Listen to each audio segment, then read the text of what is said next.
Joining me is Congress CLP in Uttarakhand Assembly, Pritam Singh, whose name is also among the 53 candidates that was released by the senior party leadership last night. प्रीतम जी, यहाँ पे चुनाव announce हो चुके हैं, तो इस बार party किन मुद्दों पे चुनाव लड़ने जा रही है? देखिए, मुद्दों की कमी नहीं है। हम जो है आम जन के बीच में जाएंगे और 2017 के विधानसभा चुनाव में जो भारतीय जनता पार्टी ने वादे किए थे और सरकार की विफलताओं को आम जन के बीच में लाने का काम करेंगे। और मैं कह सकता हूं कि सरकार हर मोर्चे पर विफल हुई है। उन्होंने किसानों के परिप्रेक्ष्य में ऋण माफ़ी का वादा किया था। किसानों की स्थिति जो है वो आपके सामने है। ना उनकी आय दुगना हो पाई, ना उनका ऋण माफ़ हो पाया। नौजवान साथियों को रोज़गार की बात कही थी, उनको रोज़गार नहीं मिल पाया है। महंगाई अपने चरम पर है। सरकार कोरोना की महामारी से लड़ने में पूरी तरीके से अक्षम साबित हुई है। आपके सामने है, भू कानून को लेकर के लोग संघर्ष कर रहे हैं। तीर्थ पुरोहितों को सड़कों पर संघर्ष करने का काम करना पड़ा। भ्रष्टाचार पर जीरो टॉलरेंस की बात कही थी, 100 दिन के अंदर लोकायुक्त लाएंगे, उसका आता पता नहीं। बड़ी लंबी चौड़ी फेरिस्त है, उनको लेकर के हम आम जन के बीच में जाएंगे। और साथ ही साथ हम उत्तराखंड के लोगों से एक वादा करते हैं कि जब हम सरकार में आएंगे तो सबसे पहले हमारा लक्ष्य होगा कि राज्य के अंदर बढ़ती हुई बेरोजगारी पर जो है हम लगाम लगाने का काम करें।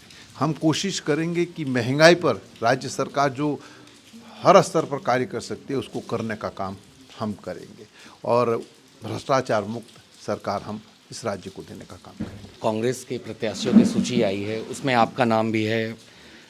कांग्रेस के यहाँ के स्टेट यूनिट चीफ गणेश गुड़ियाल जी का नाम भी है, पर उसमें अभी तक ना पूर्व मुख्यमंत्री हरीश सिंह रावत जी का नाम है, ना ही जो हरक सिंह रावत जी का नाम है, जिन्होंने अभी सिर्फ 2 दिन पहले पार्टी ज्वाइन किया। तो क्या ये लोग भी चुनाव लड़ेंगे अभी? नहीं, देखिए, जो भी निर्णय होता है वो राष्ट्रीय नेतृत्व लेता है। और मैं समझता हूँ कि जो हमारे साथी हैं, चाहे हरीश रावत जी हैं, चाहे हरक सिंह रावत जी हैं, सब लोग कहीं ना कहीं जो है चुनाव लड़ कर के जो है कांग्रेस को मजबूत करने का काम करेंगे। तो क्या उत्तराखंड एक डबल कैपिटल को अफोर्ड कर सकती है? क्या ये और अतिरिक्त कर्ज का बोझ अपने ऊपर ले सकती है? देखिए, बड़े दुर्भाग्य की बात है, 2000 में जब राज्य बना था तो राज्य बनाते समय उस समय केंद्र में भारतीय जनता पार्टी की सरकार थी। उसको चाहिए था कि वो अस्थायी राजधानी के परिप्रेक्ष्य में भी निर्णय लेते। जो राज्य उत्तराखंड के साथ बने उन राज्यों में अस्थायी राजधानी का जिक्र जो है उस समय किया गया, लेकिन उत्तराखंड इससे अछूता रहा। अस्थायी राजधानी देहरादून बनाया गया। आज गैरसैंण के अंदर जो इंफ्रास्ट्रक्चर खड़ा है उसको खड़ा करने का काम कांग्रेस ने किया है और सरकार ने ग्रीष्मकालीन राजधानी घोषित किया। दुर्भाग्य इस प्रदेश का कि यहाँ ग्रीष्मकालीन राजधानी भी है, अस्थायी राजधानी भी है, लेकिन अस्थायी राजधानी नहीं है। हम कोशिश करेंगे, हम प्रयास करेंगे कि उत्तराखंड आंदोलनकारी और आम जन की जो भावनाएं हैं उन भावनाओं के अनुरूप जो है गैरसैंण को विकसित करते हुए इस दिशा में जब हमारी सरकार बनेगी तो हम निर्णायक निर्णय लेने का काम करेंगे। सर, चूँकि आप लोगों ने करप्शन का भी मुद्दा उठाया है और आपने कहा है कि अगर हमारी सरकार बनेगी तो करप्शन मुक्त सरकार आप देंगे। पिछले साल हमने देखा कि अड़कुम के टाइम में जब यहाँ पे कोविड टेस्टिंग स्कैम हुआ, उसकी भी जांच अभी तक आगे नहीं बढ़ पा रही है। फिर अभी फिर से कोरोना महामारी है, थर्ड वेव आ चुकी है और ऐसे वक्त में इलेक्शंस हो रहे हैं उत्तराखंड में। परंतु ये जानकर काफ़ी हैरानी की बात है कि 1,16,00,000 लोगों के लिए यहाँ पर सिर्फ एक ओमिक्रॉन की टेस्टिंग फैसिलिटी, जेनोम सीक्वेंसिंग की सुविधा है। तो इसको आप कैसे देखते हैं? जब पहली लहर आई थी तो हम समझते थे कि राज्य सरकार संभवतः इस राज्य के अंदर टेस्टिंग सेंटर बढ़ाने का काम करे, लेकिन सरकार ने इस दिशा में कोई काम नहीं किया। और इसीलिए हम कहते हैं कि कोरोना की महामारी से लड़ने में सरकार पूरी तरीके से अक्षम साबित हुई है। हमने मेडिकल कॉलेज तो खोल दिए, मेडिकल कॉलेज खोलने के बाद जो है किसी भी मेडिकल कॉलेज में टेस्टिंग की सुविधा ना हो। हमारा श्रीनगर का मेडिकल कॉलेज, वहाँ कोरोना टेस्टिंग की सुविधा नहीं है। हमारा अल्मोड़ा में मेडिकल कॉलेज, वहाँ टेस्टिंग सुविधा का अभाव है। हम जब सरकार में रहते हैं तो एक दूसरे पर आरोप प्रत्यारोप लगाने का काम करते हैं। ये परंपरा बंद होनी चाहिए।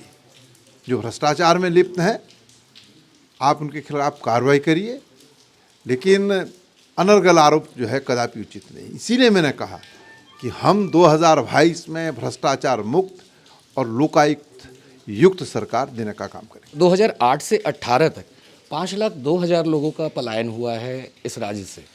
और ऐसे में जो चूँकि उत्तराखंड एक बहुत बड़ा राज्य है, हिल एरिया जो इनके बॉर्डर एरियाज हैं चाइना के साथ, वो काफ़ी सटे हुए लंबे इलाके हैं वो। तो ऐसे में उन गाँवों से लोगों का पलायन, आपको नहीं लगता कि ये कहीं ना कहीं नेशनल सिक्योरिटी थ्रेट भी है? तो आपकी सरकार अगर आती है तो आप उन गाँवों में लोगों को वापस ले जाने के लिए क्या कदम उठाएंगे? उत्तराखंड के पर्वतीय क्षेत्रों से जो है बड़ी तेजी के साथ पलायन हुआ है, इसमें कोई संशय, कोई दो राय नहीं है। और जो बॉर्डर लाइन एरियाज़ हैं वहाँ से जब पलायन होता है तो नेशनल सिक्योरिटी के लिए भी वो मैं कह सकता हूँ कि शुभ संकेत नहीं। हम सरकार में आएंगे तो हमारा प्रयास होगा कि हम पर्वतीय क्षेत्र के लोगों को जो है वहीं पर जो स्थानीय रोज़गार दिलाने का काम करेंगे, उस दिशा में आगे कदम बढ़ाएंगे तो शायद संभवतः जो है पलायन रुकेगा। हमारी कोशिश होगी कि वहाँ पर कृषि और औद्यानिक जो क्षेत्र हैं उसको बढ़ावा देने की आवश्यकता है, पर्यटन को विकसित करने की आवश्यकता है, क्योंकि 6 महीने यहाँ पर पर्यटन है जो तीर्थाटन के माध्यम से होता है, लेकिन 6 महीने नहीं हो पाता है। हमारा ये प्रयास रहेगा कि हम विंटर टूरिज़्म भी जो है इस राज्य के अंदर बढ़ाने का काम करें। प्रीतम जी, अभी चूँकि पहली सूची आ चुकी है तो अब दूसरी सूची कब तक? मैं समझता हूँ शीघ्र जो है दूसरी सूची भी आएगी।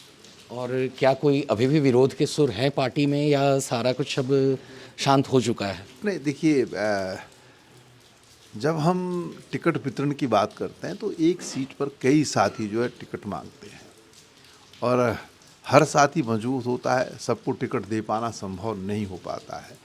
तो ऐसी परिस्थिति में कुछ साथियों में नाराज़गी भी हो सकती है। हम प्रयास करेंगे, कोशिश करेंगे कि उनकी नाराज़गी को हम दूर करें और हम ये भी आश्वस्त उन साथियों को करना चाहते हैं कि 2022 में जब सरकार बनेगी तो उन साथियों का जो है उसमें समायोजन किया जाएगा। So this was CLP Pritam Singh who clearly said that the Congress is going to form the government in the next assembly elections, that is just few weeks away. And he also said once the Congress forms the government in the state, then they will ensure that they will focus on winter tourism in the state so that the migration from the hilly areas stops. For the New Indian, Anand Singh. For more such fine stories and video reports from field, subscribe to our channel, The New Indian.